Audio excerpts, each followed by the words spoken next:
La etapa número 6 de la Vuelta a Cataluña plantea un trazado semillano con varios resaltos en el camino, algunos pasos categorizados como de tercera y un par de sprints bonificables.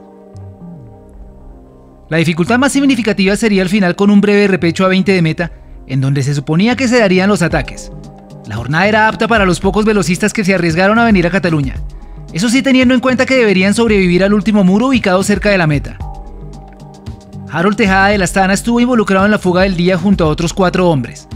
Entre los escapados recogieron todos los puntos disponibles en los puertos y sprints modificables, algo que beneficia a los titulares de cada clasificación, pues estas no van a sufrir modificaciones al finalizar la etapa. Las diferencias han llegado a estar cerca de los 4 minutos.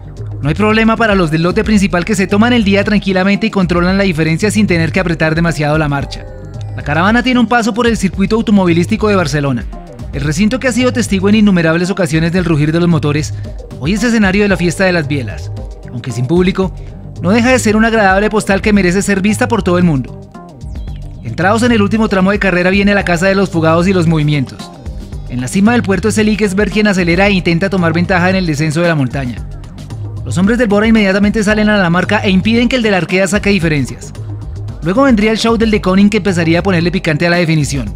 Primero con una salida de James Knox que fue neutralizada por el Bora, y más adelante con el francés Cabaña que intentó hacer lo mismo pero no tuvo suerte, pues los alemanes de nuevo cerraron el hueco.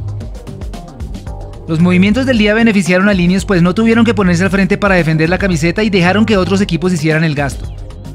Principalmente el Bora y el Team Emirates que contaban con hombres propicios para la definición de la etapa.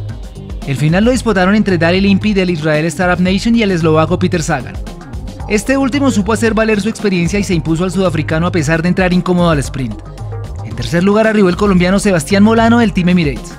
La clasificación general no tuvo cambios con respecto al día anterior y sigue manteniendo a 3 hombres de Ineos en los primeros lugares.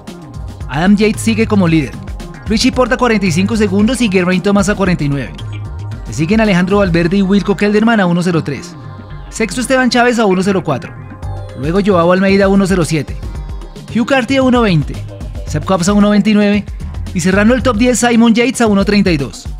Mañana en la etapa 7, última de la vuelta, se disputará en Barcelona y sus alrededores con un puerto inicial al 4,5% y luego un circuito dentro de la ciudad al que deberán completar en 6 ocasiones, incluyendo el mismo número de pasos por el Alto de Montjuic y sus 2,7 kilómetros al 4,3%.